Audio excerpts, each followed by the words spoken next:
Hey weirdos, welcome back. Good morning, good afternoon, good evening. How are you guys doing today? I am doing amazing. I'm so excited. This is my favorite video literally of the entire year. The Manny in my left hand I'll leave down in the box. I'm going to do my updated version of a Dexter Manny, starting with a basic dip.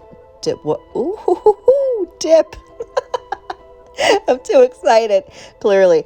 I'm not going to talk too much about what I'm doing until I get to the design later on. So just relax, enjoy the process, and I'm going to read you your scary stories as submitted to me. If you want to send some in for next year, feel free. Email is yourghoststorymk@gmail.com. And without further ado, I lied. One more ado. This video that I do every year for Halloween is inspired by Robert Welsh and his Makeup and Ghost Story Mondays. I will leave his channel down in the box if you want to check him out. He is amazing. One of my favorite creators on this platform. Okay, that was my last to do. Here is story number 1. Hi Marla, watched your last Halloween nail video and loved it. I'm a CNA and I work with senior citizens. So for a while I worked at a facility that was a fairly new building, but the lot had been empty for many years after the old house had burned down and the orchard had been cleared off the land. The newish facility had all kinds of other-world visits.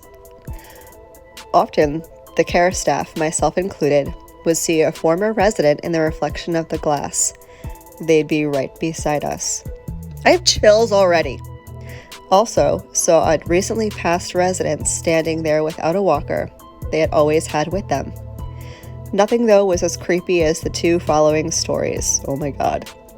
We had a resident who would cry in pain as they'd come down the hallway and get in the elevator from the 2nd floor. After they passed away, I'd be sitting in our medication room and would hear that same cry and then the ding of the elevator. No one was ever on the elevator. A little extra information on this next story. Many of the residents on the 1st floor of the facility would complain of children in their closets going down to the basement. What? We didn't have a basement. Oh my god. So anyways, many times after 8 p.m., we would be walking past the 1st floor laundry room and hear children laughing. This laugh would quickly turn to that creepy, demonic laugh if you stood there for a fraction too long. At first, I didn't believe these stories from my coworkers, but after a short time, I heard it too. No idea why the laugh turned demonic, but I did learn that children had been burned and sadly killed in the fire that tore through the original home that had sat on the same lot. I have goosies everywhere. Oh my god. Do you still work there? I'm curious to know if you still work there and if you're still experiencing stuff like that. That is crazy. Thank you so much for sending in that story. The next story I have is actually titled, Okay Marla, It's a Long Story. I lived in a house in Jersey City. Every night my sister and I would be in our bedroom, in our beds talking. All of a sudden, we both would get a feeling that, quote, she entered the room. We both would shut up. We kind of felt like she was making sure we were where we were supposed to be. We never saw anything, just felt it. It wasn't malevolent. The house was old, 1 restroom, upstairs with bedrooms. One day, my boyfriend at the time went upstairs to use the restroom, but came back super quick, as white as a ghost. He said at the top of the stairs was a woman. She had a long, hooded cape that made it dark so he could not see her face. Once again, not malevolent, just protective. One of my brothers is a sensitive, and he hated that house. He said it made him very uncomfortable. I think different people are affected differently. We didn't stay in that house long, and I was told the house was bought and sold over and over. So that's one story. Next year, I'll tell you more. Love the Mannies. Thanks for all you share. I can't wait for you to send me more stories next year. Thank you so much for sending that in. My next story is called NOLA Ghost Story. I'm guessing that means New Orleans, Louisiana. Am I right? Hi, Marla. Over the summer, my husband and I went to New Orleans. Oh, good. I was right. For our anniversary. Happy belated anniversary. We stayed in a beautiful old home turned hotel in the Garden District. It was built in the 1890s. Our room had a little hall with a bathroom and the room at the end of the hall. While we were there, every time I went to the bathroom at night, I would get the heebie-jeebies and run back to bed. When we were packing up to head out, my husband shared that he hadn't wanted to freak me out while we were still sleeping there. But every night, he dreamed that he would wake up to a dark, shadowy figure peeking around the hallway corner at us. Where he dreamed he saw the figure in the exact same spot I felt the creepies, which I also didn't share until we were leaving because I didn't want to freak him out. Did you guys ever figure out what it was? Did you talk to anybody while you were there? No, that whole place is haunted. F that whole place. No one should go there ever. Thank you so much for sharing your NOLA ghost story with me. Okay, this next one might be a doozy, or doozies, I should say. I don't know if I mentioned this. I think I did. I do not read these ghost stories until I'm here doing the voiceover, so I have no idea what to expect. I have no idea what the content is going to be like, so we're finding out together. This is our first time hearing these stories together. Okay, so this message was titled to me, "A Few Ghost Stories for You." Okay, thanks, girl. Okay, so the first one goes, in 1996, my family and I moved into a brand new house. It was built for us in a new housing tract, so imagine our surprise when we found out there was a ghost in the house. My parents were the first to notice the ghost. One night at dinner, my dad mentioned that he was on the computer, which was in the master bedroom, and saw the silhouette of a man in the reflection of the computer screen standing in the bathroom behind him. He said he was tall and had a cowboy hat on. My mom had mentioned she had seen the same silhouette of the same man in the reflection of the doorknob of the bathroom. We dubbed our new, quote, friend, Bob. I never saw our ghost Bob myself. However, he loved to throw things at me. The first thing he threw at me was a computer speaker. That's rude. This was back when you had to have the external speakers. I was on the computer just hanging out online when out of nowhere, one of the speakers flew right at me. It did not fall. I know it didn't hit the desk. It just flew right off the computer tower directly at me. The next thing he threw at me was a sugar bowl. Okay, this ghost sounds kind of like a good time. I was in the kitchen and I turned my back for a second and suddenly I heard the clatter and turned to see the sugar bowl, which had been on the same spot on the counter forever, had been knocked to the ground, sugar everywhere. Bob also liked to scare me in other ways. He would sit on my bed while I was sleeping. I could feel the bed move where he sat. And one time, when no one else was home, I was taking a nap, and he woke me up by saying my name super loudly from the living room. Okay, he sounded like a good time. Now he just sounds like a pain in the ass. The master bedroom was always the center of the most activity. While things happened in the rest of the house, it was nothing compared to the master bedroom. My mom and dad had both seen the resident ghost in the house in the bathroom attached to the room, but the closet, which was separated by just a wall from the bathroom, also had weird things happen. When my niece and nephew were younger, they would sleep in the master bedroom with my mom. Her bed was huge.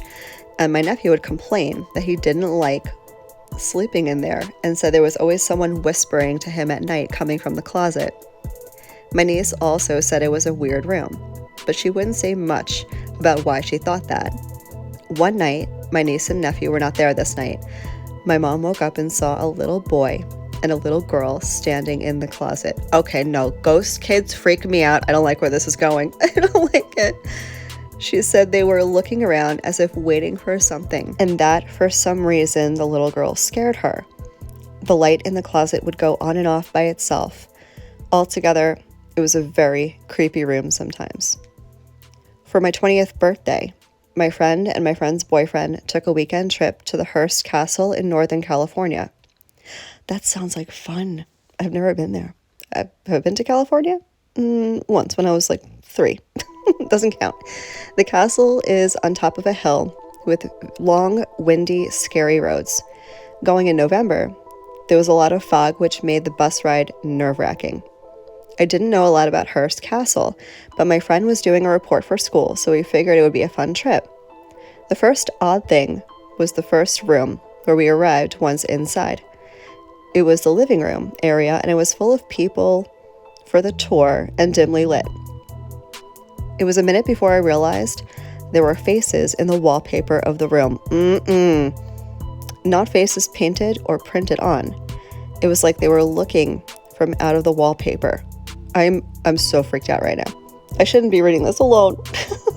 Where's my cat? Okay, it's fine. I'm fine. We're fine. Let's proceed. I, of course, shook this off, thinking I had imagined it. As we went through the house, I didn't notice anything else until we got to the office where William Hearst, where suddenly I felt dizzy, sick, just overall unwell. I had to lean against a wall to keep from passing out. I had been fine before we entered the room, and after we left, that room, however, did something odd to me.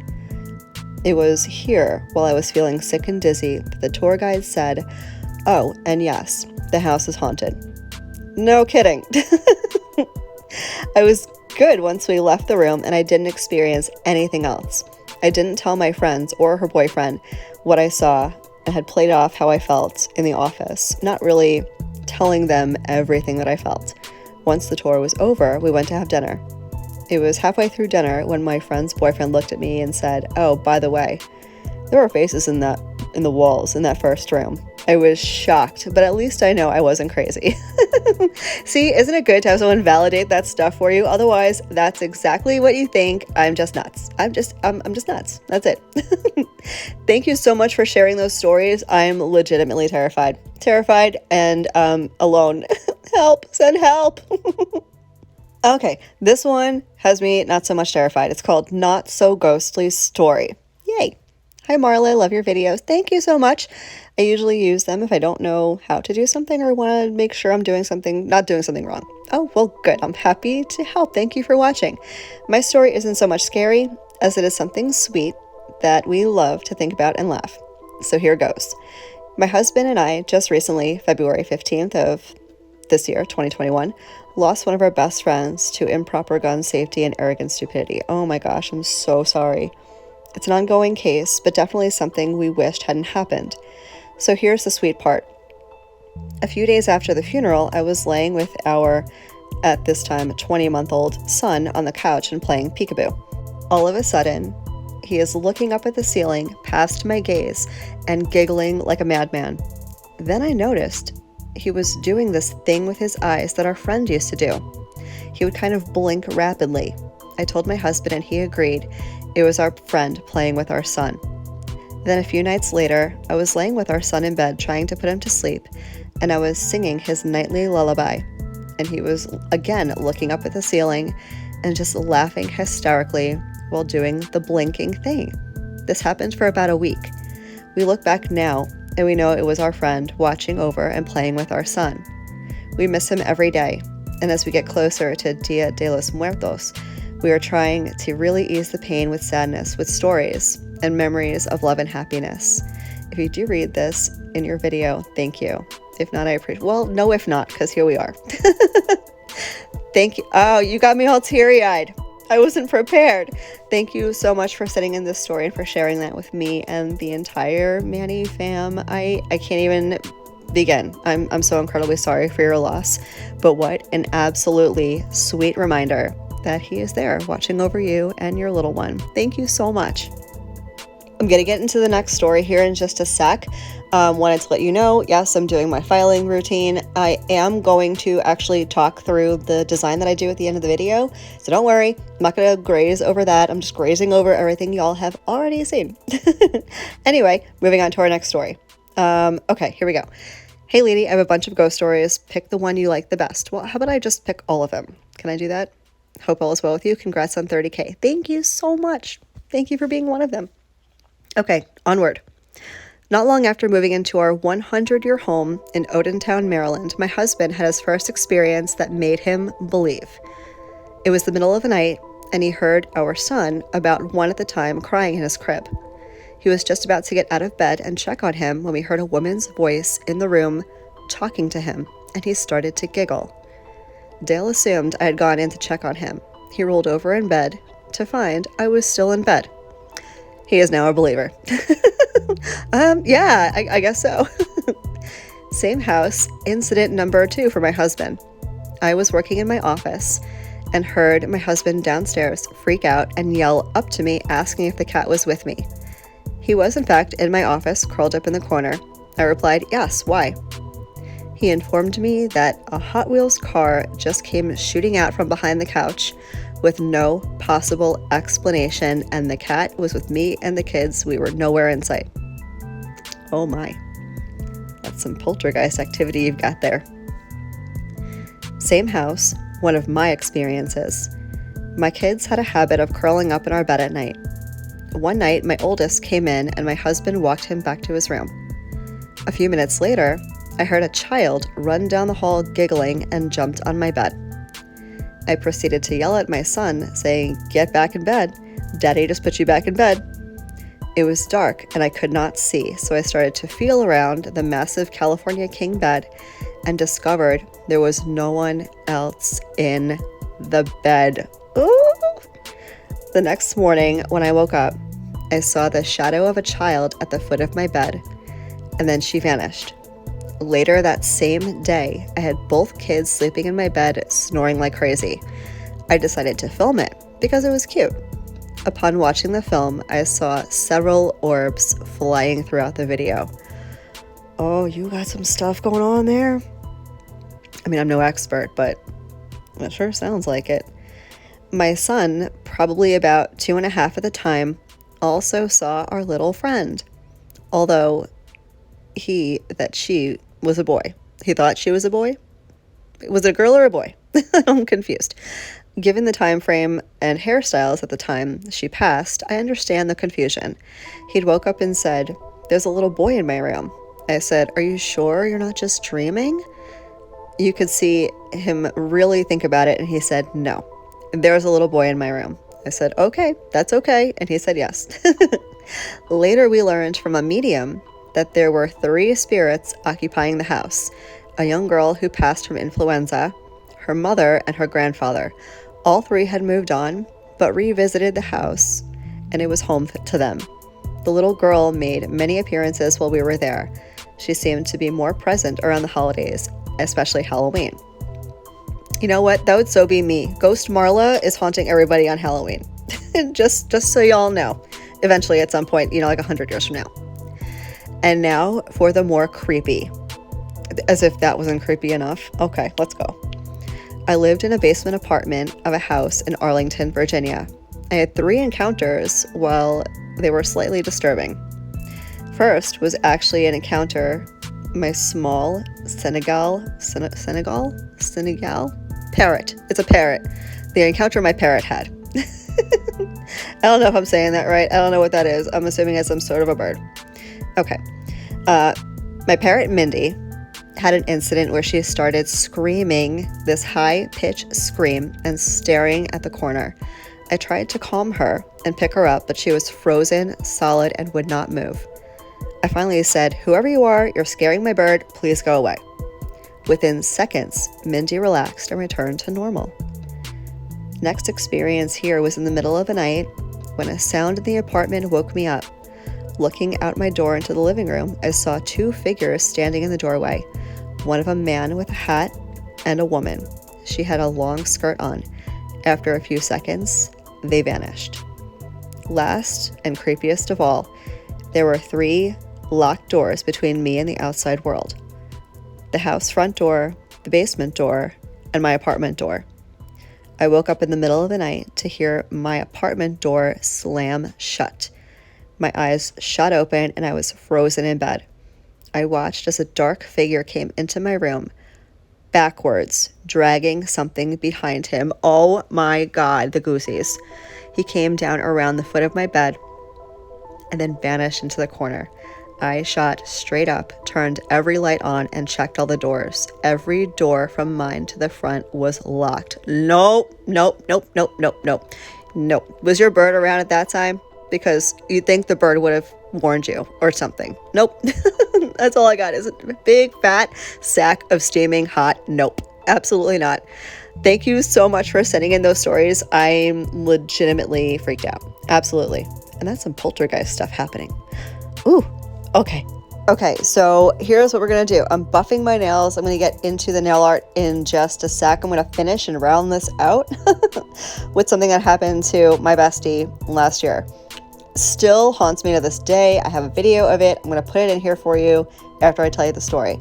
So I got a phone call, which is unusual. I don't get calls from my bestie, Sarah. We don't call each other. If we call each other, we know one of us is dying. Other than that, it's text. We text all the time.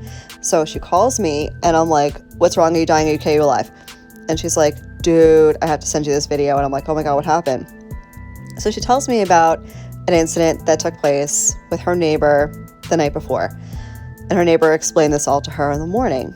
So she tells me that last night, this is not last night, like a year ago, her neighbor is woken up in the middle of the night by her daughter screaming bloody murder, crying hysterically, which was not like her daughter. Her daughter didn't have like night terrors or anything like that.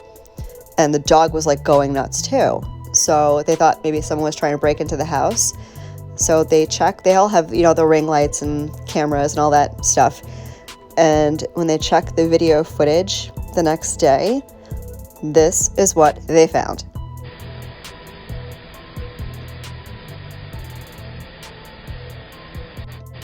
I'm going to play it again. Did you see that shadow? And look at the ghost. The ghost is poofing. There was definitely something that went from her neighbor's house to her house. No idea what it was, but we definitely did an entire sage cleanse the next day. Super creepy. Okay, so nail art. I'm going to do chrome fingerprints. I'm just taking a little bit of the gel top coat, getting most of it off so there's not a whole lot of goop and excess. And I'm just pushing my finger against it, causing a top coat fingerprint. And then I'm going to cure this. I'm only going to do a flash cure for like 15 seconds. I'm going to go in with the chrome powder. I'm using red chrome powder. I don't know where it's from, Amazon. I'll see if I can link it in the box for you guys. Everything will be linked down below if you need anything that I used or showed you today. Everything. And we're going to get some chrome fingerprints. And I want it, you know what? I've been doing this Dexter inspired mani. I call it that. It may not be. I don't know what it is. But I've been doing fingerprint manis for every Halloween for this is my 3rd year. And I wanted to do something different. I thought this was super cool. So I cured it for 15 seconds. And now I'm going to rub on the chrome powder. It's not going to look like much until I brush it off. But once I brush it off, y'all, this came out so freaking cool. My daughter was like, oh my God. When I impressed the little one, my 12-year-old who's into like FSX makeup and doing all the weird stuff. And when I impress her, I know I did something right. So remember, I did a 15-second flash cure, right? After I get this on every one of the nails, I'm going to cure for the remaining time. So another 45 seconds. So the top coat is completely cured. Then I'm going to dust excess and then we're going to top coat to lock it in. Wait till you see this.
So the top coat you saw was the Sparkle & Co. matte top coat, and how freaking cool do these look? I am literally obsessed. I love them so much. You'll have to let me know, what do you guys think? Not just about the mani that I did, but about the scary stories. Was there one that you like really loved? What was your favorite scary story? Let me know down below. And to everybody who sent in stories, thank you so much. If I didn't get to yours, I am saving them. I'm going to save them for next year. If you want to send me your scary story, again, send them to yourghoststorymk@gmail.com. I will leave the email address down in the description box for you, so you can just click right on it and send me an email. Don't have to feel like you have to, or if you don't want to share, that's totally fine. I won't know because you won't send me an email. But if you do want to share, I do keep everything anonymous. No one will ever know it was you or your story. Thank you guys so much for hanging out, spending some time with me. I hope you have a fabulous and safe and happy Halloween, and I will catch you guys in the next one. Love you, bye.